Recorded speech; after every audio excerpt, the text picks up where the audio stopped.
प्रणाम। Welcome to eat pray love and tarot. Friday है तो चलिए देख लेते हैं महालक्ष्मी का क्या मैसेज या गाइडेंस है आपके करंट सिचुएशन के लिए। कलेक्टिव रीडिंग है।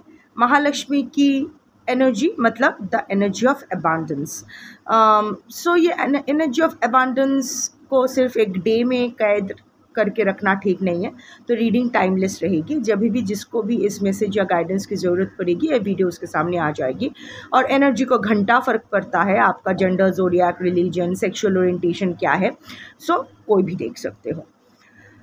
The universe only understands vibration, only picks vibrations. So अगर आपकी वाइब्रेशन अच्छी है, पॉजिटिव है, तो आपके साथ पॉजिटिव ही होगा। अगर आपकी वाइब्रेशन नेगेटिव है तो उस पर काम कीजिए, उसको पॉजिटिव बनाइए, तो लाइफ में पॉजिटिव ही होगा। Anyway, let's take a card and let's see कि महालक्ष्मी की जो एनर्जी है, अबांडेंस की जो एनर्जी है, प्रॉस्पेरिटी की जो एनर्जी है, वो अगर अपने ज़िंदगी में स्थिर करना है तो उसके लिए करंटली आपको क्या करना चाहिए करंट सिचुएशन के हिसाब से।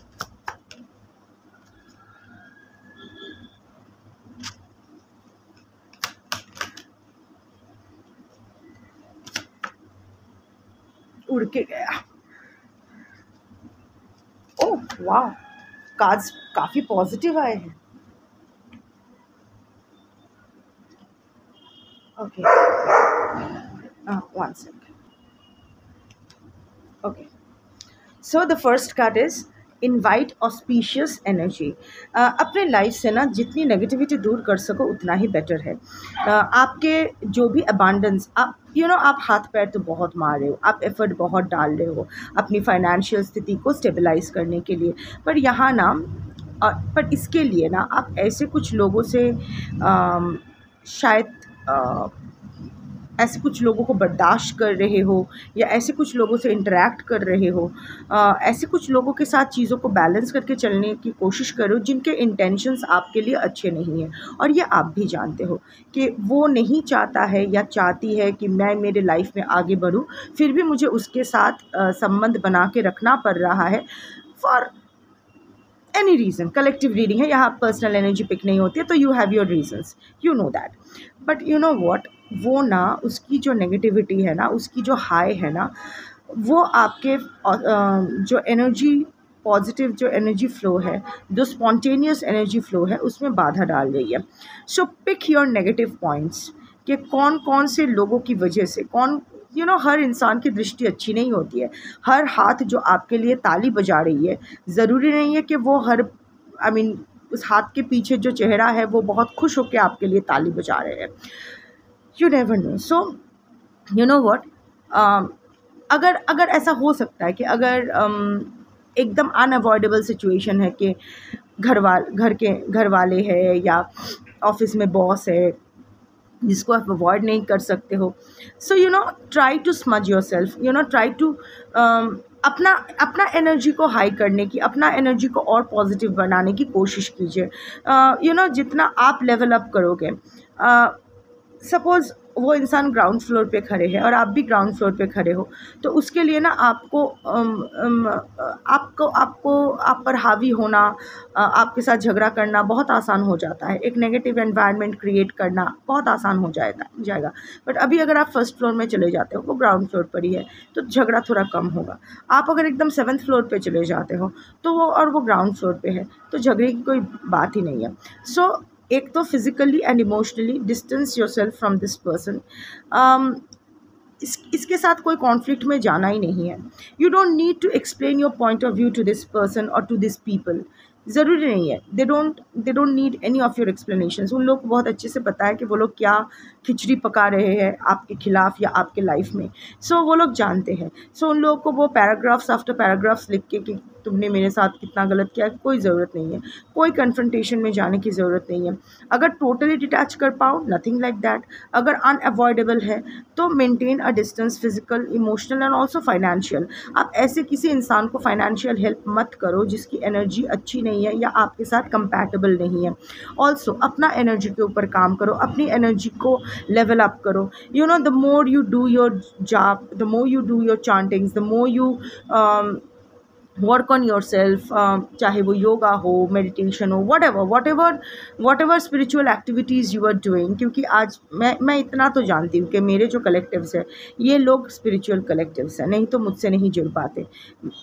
आई एम नॉट सेइंग कि आई एम सुपीरियर और something like that, no not that, but वो होता है ना कि birds of same feather flock together, so एक सोल कनेक्शन होता है। तो अगर आप देख रहे हो और मेरे रीडिंग्स के साथ आप रिजोनेट कर पाते हो, तो मेरी collectives are generally, I have seen also that my collectives are spiritual collectives. वो लोग अपने अपने हीलिंग के, most of them are healers, some kind of healing profession में सब लोग इन्वॉल्व है। वो साइकिक हीलिंग भी हो सकता है, psychological, physical, whatever, any kind of healing activities में इन्वॉल्व है, और कोई ना कोई स्पिरिचुअल प्रैक्टिसेस अपने लाइफ में करते हैं अपने एनहांसमेंट के लिए, अपने स्पिरिचुअल ग्रोथ के लिए, अपने ग्रोथ के लिए। सो वही आप करते रहो। स्मजिंग करो, अपने घर को स्मजिंग करो, घर को साफ़ सुथरा रखो, क्योंकि आधार इट एक चीज़ आप देखोगे कि सपोज़ आप जब घर साफ़ करते हो ना, after cleaning the house you also feel very positive about your self.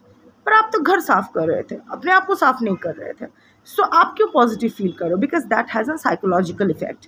वो होता है ना कि जो बाहर हम लोग कर, जो इंटरनल मैनिफेस्टेशन ही एक्सटर्नल मैनिफेस्टेशन बनती है, एंड ऑल्सो वाइस वर्सा, जो हम बाहर करते हैं उसका एक इम्पैक्ट हमारे when we are cleaning something ना, so psychologically it's like we are cleaning ourselves also. So घर को साफ़ सुथरा रखो, अपने आसपास साफ़ सुथरा रखो, हाइजीन मेंटेन करो, खुद के एनर्जी के ऊपर काम करो, और जितनी भी नेगेटिव एनर्जीज़ है, नेगेटिव सिचुएशंस है, इसको जितना अवॉइड कर सको करो।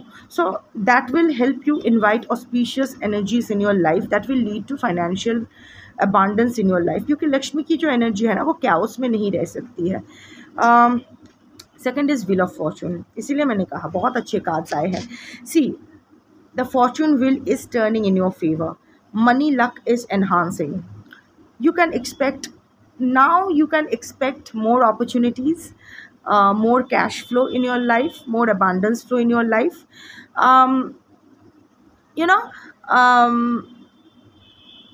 अब मोर का मतलब ये नहीं है कि कुछ अनरियलिस्टिक एक्सपेक्टेशंस मत रखो। ये मैं बार बार कहती हूँ कि हमारे एक्सपेक्टेशंस हमारे रास्ते का सबसे बड़ा कांटा हो जाता है।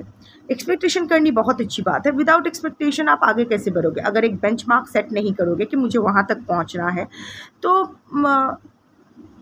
कोई चैलेंज अगर नहीं रहता है, कोई डेडलाइन कोई नहीं रहता है, कोई एक्सपेक्टेशन नहीं रहता है, तो चलने का कोई मतलब ही नहीं, पहुँचना कहाँ है? अगर डेस्टिनेशन पता नहीं है तो जर्नी का भी कोई मतलब नहीं होता है। हम लोग को जानना होता है ना कि कहाँ हमें पहुँचना है। So expectations are okay, but unrealistic expectations not okay. So अपना एक्सपेक्टेशंस रियलिस्टिक रखो। बहुत ही जल्द, सी, धीरे धीरे ना, the wheel of Fortune is turning in your favour. Expect कि आप पैसा आएगा, अभी आपके लाइफ में पैसा धीरे धीरे आना शुरू हो जाएगा। जिस दिन से आप रीडिंग देखोगे उस दिन के बाद से धीरे धीरे, आई एम नॉट सेइंग कि अचानक आपको खुलजा सिमसिम हो जाएगा, अली बाबा 40 चोर की तरह आपके पास बहुत सारा, सुबह सुबह फायर क्रैकर्स, अभी भी एनीवे, ऐसा नहीं कि वो खुलजा सिमसिम हो जाएगा और अली बाबा और 40 चोरों का सारा, 40 चोरों का सारा लूटा हुआ माल अली बाबा को मिल जाएगा, ऐसा कुछ नहीं है। बट धीरे धीरे जो फाइनेंशियल हर्डल आपकी लाइफ में है ना, वो थोड़ा थोड़ा करके स्मूदन करना शुरू हो जाएगा in the most unexpected ways. Opportunities will come your way, आएगा, मदद आएगा, लोगों से मदद आएगी, अपॉर्चुनिटीज़ आएगी, अजीब अजीब चीज़ें होगी। नाउ ना, धीरे धीरे ना, यू हैव सफ़र्ड इनफ, तो अभी ना चीज़ें फाइनेंशियली अलाइन करना शुरू कर जाएगा आपके फेवर में। So monetarily it's a very good time is awaiting you. धीरे धीरे जिस दिन भी आप रीडिंग देखोगे, I still reiterate, collective reading है, इसीलिए मैं इसको ओपन रखूँगी।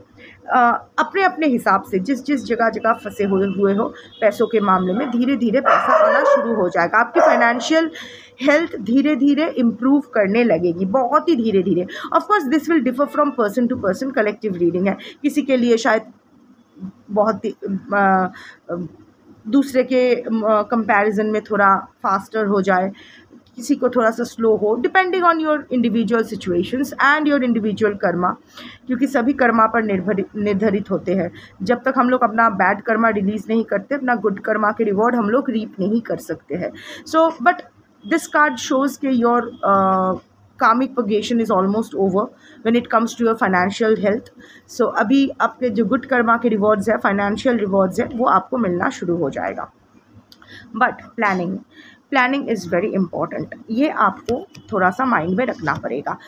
You have to understand long term planning. You know, plan for you. In fact suddenly I saw the 10 of pentacles. वो 10 ऑफ पेंटिकल्स याद रख के आपको आगे बढ़ना पड़ेगा. रिटायरमेंट प्लान्स या फिर ओल्ड एज प्लान्स. अगर आप ऑलरेडी ओल्ड हो तो भी कि किसी पर डिपेंडेंट ना रह के कैसे मैं अपना क्या कर सकता हूँ या क्या कर सकती हूँ, नन्नाड़ी किन्नर अपने हिसाब से. ऑफ कोर्स हम सब अपने अपने हिसाब से प्लान करते हैं, बट अगर ये कार्ड इस कलेक्टिव के लिए आया है तो इसका मतलब है आपकी प्लानिंग में थोड़ा सा कुछ गड़बड़ तो है जो आपको चेक करना पड़ेगा. सो अभी ना शॉर्ट टर्म प्लान मत करो. शॉर्ट टर्म में तो ठीक है, धीरे धीरे स्थिति बदलेगी. शॉर्ट टर्म में शायद इसलिए भी प्लान नहीं करना चाहिए क्योंकि अभी बहुत सारा परमुटेशन कॉम्बिनेशंस आपकी लाइफ में होने वाली है. बहुत सारी चेंजेस आएगी आपकी मर्ज़ी से, आप मर्ज़ी के मुताबिक, कुछ अपनी मर्ज़ी के नहीं खिलाफ, whatever. So there will be a lot of permutation and combination in the short run so that long term में आपको वो stability और अच्छे से I mean proper stability मिल सके. But yes, you have to keep planning. अगर आपको 100 रुपये आज मिल रहे हैं तो उन 100 रुपये में से अगर आपका खर्च 70 रुपये का है तो वो 70 रुपये को 60 में बदलो, 60 में निपटा लो. 40 रुपया हाथ में बचेगा. 20 रुपया रखो कल के लिए, 20 रुपया रखो 2 साल बाद के लिए या 10 साल बाद के लिए. थोड़ा सा डिवाइड करके इसको फर्दर भी आप ब्रेक कर सकते हो. I am just giving an example. But planning की बहुत ज़्यादा ज़रूरत है. आपकी जो ये फाइनेंशियल स्थिति है ना, जो भी फाइनेंशियल गड़बड़ हुआ है ना, ये आपके लैक ऑफ प्लानिंग की वजह से ही हुआ है. आपने अजीब जगह पैसा लगाया है, अजीब लोगों को पैसा दिया है, जिन लोगों ने फालतू में आपका पैसा बर्बाद किया है. आपके हार्ड अर्न्ड मनी बहुत तरीके से बर्बाद हुए हैं और ये आपके प्लानिंग के लैक ऑफ प्लानिंग के वजह से ही हुआ है. Because you got emotional about something. हुआ है, बहुत आपका पैसा गया है.